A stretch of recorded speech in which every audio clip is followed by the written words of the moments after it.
This video is a continuation of the MotionBuilder Story Edit Tool video, and in this one we're really going to look at the walk cycle, and that's going to give us a lot of information that we're going to work with. So I'm just going to create a new scene in Maya there.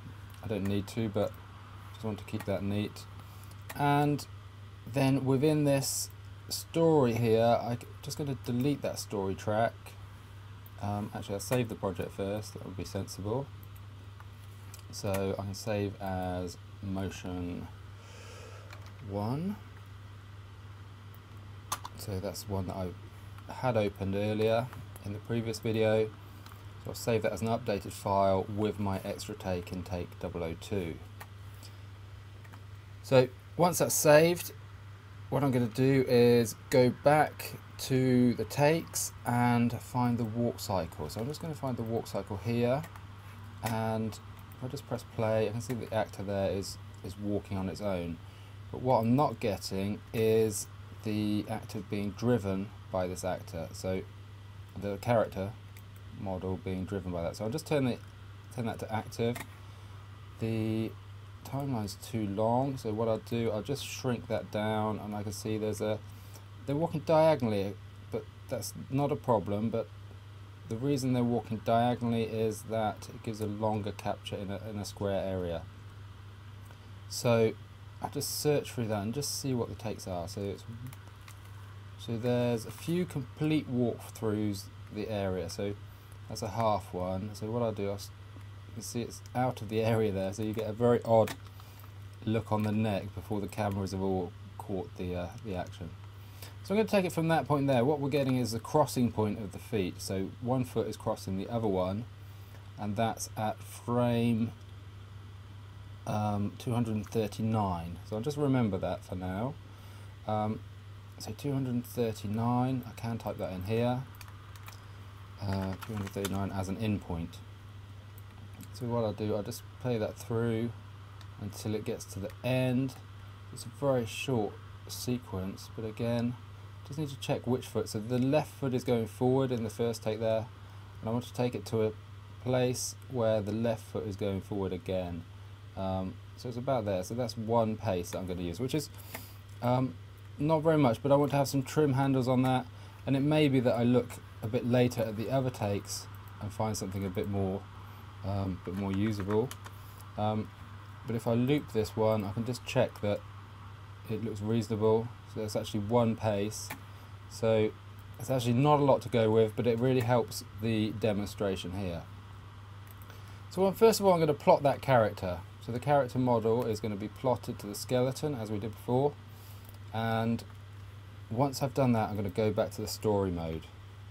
Now I've saved this story, I've saved this file as well, so I'm actually just going to delete the takes that are in there, and you can see he's actually stopped moving, he's jumping around, and then I'm going to right click, insert current take, and I get this walk clip at the beginning here, and I'm just going to bring that back to 0, so it starts on starting on frame 1 now.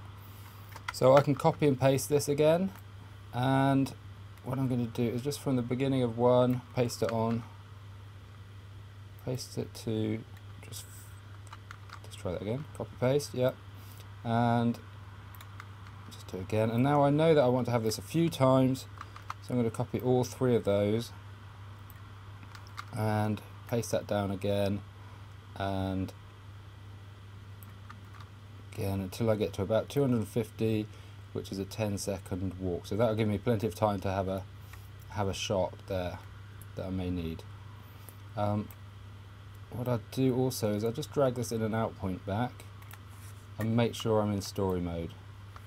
So this means that story mode means that it will drive the character from this timeline, and then I'll press play and just see what's happening. So I can see my character is actually moving there, but it's looping back on the spot, so it's using the same movement again and again. The beauty of MotionBuilder is that I can actually match the points, so I'm taking all of the clips beyond the one that I've just finished on, and I can tell it to match the position of where the last one left off. So if I do that, I can say match to previous clip. You can select an object, you can select a certain part of the body, perhaps the hips or something like that. And so I'll select that for now. And you can say translation or rotation. So I'm just going to leave the others as they are, match to the previous clip, and then at the start of the selected clip. So this will run through all of these, and you see it's disappeared somewhere now. So I'll just try and find him again. I think he's down here somewhere. There you go. So what's happening now is that Aragorn is walking, but as one clip finishes, the next clip takes up from that point, and he's walking in a sequence and just making the distance that he needs to. So I'll just rewind that, and I'm going to look at it from the side. It looked fine from that angle. So just zoom into that a little bit and just check to see where there's any jumping and where it might need to blend. So his head's shaking quite a lot, but he's an odd character, so that might just might just suit the character. But what I'll do, I'll just go in, and it seemed to look okay, but I'm going to put a small blend in there again. We had quite good trim handles on the end of these shots, so what I'll do, I'll just go through each of these clips and just drag a little overlap between them all, and then just play through those few just to make sure it's working. And yep, that's fine. So I can actually pull one left. I could pull this one to the right just to make a bit of difference. So you can do a crossfade either way, and it's really going to dissolve and blend between the points that you've selected. So again, after I've done that, I want to create a new take. Create copy data from the current take into the new take. No. And like happened last time, change the in and out points of this. So I'm just going to reset that to be 250. I'll just type it in up here.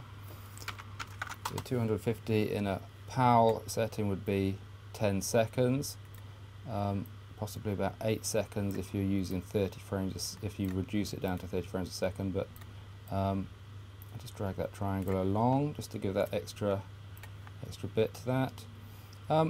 And then finally, while I'm still in story mode, I'm going to right click this sequence. I'm going to plot the whole scene to the current take. And finally, I can turn the story off, and while it's on take 3, I should be able to press play, and that walk cycle will just carry on going.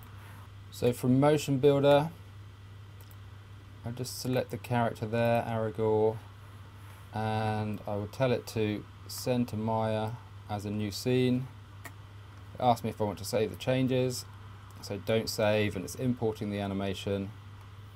And if I just highlight the mouse over this viewport and press A, it should show me all, and I should be able to play through that animation, which goes up to 270 frames. So then I can render that out and give it a proper check. I could do a play blast with a camera closer up, but for now I'm just going to save the scene, and I'm just going to save it as story 2. Just put that that's the walk as well, just so I know.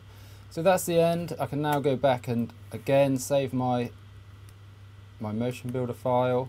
Just save that, and I'm building up the new motions as I go. So now I've got take 2 and take 3, which are my edited takes, and I can just save those out and create a new file with that. That's really working with the walk cycle, and it gives you that matching point, which really makes the whole system work.